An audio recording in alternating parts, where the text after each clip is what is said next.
Seberapa penting mahasiswa di luar hukum memahami faktor-faktor hukum? Ya, Waalaikumsalam warahmatullahi wabarakatuh. Jadi terkait tentang pentingnya mempelajari fakultas hukum, Iya, tentang ilmu hukum ya, bagi yang bukan kuliah di fakultas hukum, kira-kira begitu. Baik ya, jadi yang kita pahami bahwasannya hukum itu ada dalam hidup dan kehidupan setiap manusia yang hidup pasti akan berhadapan dengan hukum.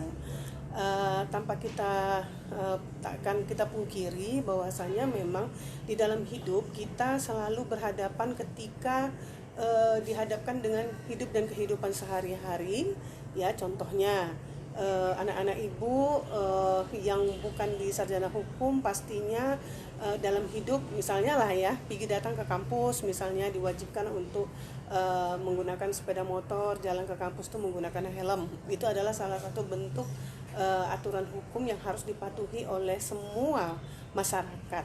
Jadi artinya hukum itu dilahirkan adalah untuk memberikan ketertiban, keamanan, dan memberikan adanya kepastian hukum kepada semua masyarakat. Ketika hukum itu tidak ada, maka negara itu akan tidak aman. Nah, akan ada terjadi hiruk pikuk yang terjadi sehingga keamanan dan stabilitas negara itu pasti akan terganggu.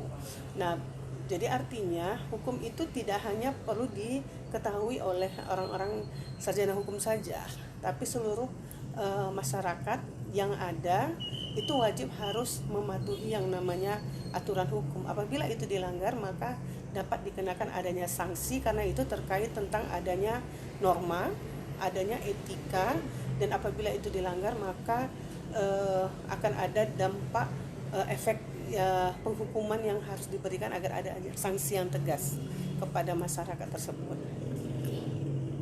oh begitu ya Bu. Ya. Bagaimana strategi fakultas hukum untuk meningkatkan kerjasama dengan berbagai pihak? Iya, jadi Fakultas Hukum ini di dalam menjalankan fungsinya Tridharma Perguruan Tinggi itu tidak hanya dalam sistem pengajaran, tapi juga pengabdian dan juga kepada pemberdayaan masyarakat. Dan salah satu program yang dijalankan itu bagaimana bisa membangun networking ya, membangun kerjasama kemitraan dengan berbagai pihak yang terkait, baik itu private sector, baik itu pemerintah maupun aparat penegak hukum terutama, karena terutama bagaimana bisa mengimplementasikan program Kampus Merdeka Merdeka Belajar. Jadi anak-anak itu tidak hanya memahami pengetahuan secara formal di kampus, tapi bagaimana mahasiswa itu terutama bisa mengimplementasikan pemahamannya tentang hukum itu di lembaga-lembaga terkait, misalnya di kantor advokat, di kantor notaris, juga di pengadilan agama misalnya. Nah, untuk hukum itu kita ada namanya mata kuliah tentang kemahiran hukum, kemudian juga peradilan semu, sehingga kemitraan dengan pengadilan misalnya, baik itu pengadilan agama, pengadilan negeri itu dilakukan. Dan juga Fakultas Hukum itu memiliki adanya pojok layanan bagi masyarakat untuk bisa mendaftarkan misalnya gugatan kasus kuasa. Nah, itu kita membangun kerjasama kemitraan dengan pengadilan. Nah, begitu juga dengan lembaga-lembaga terkait lainnya.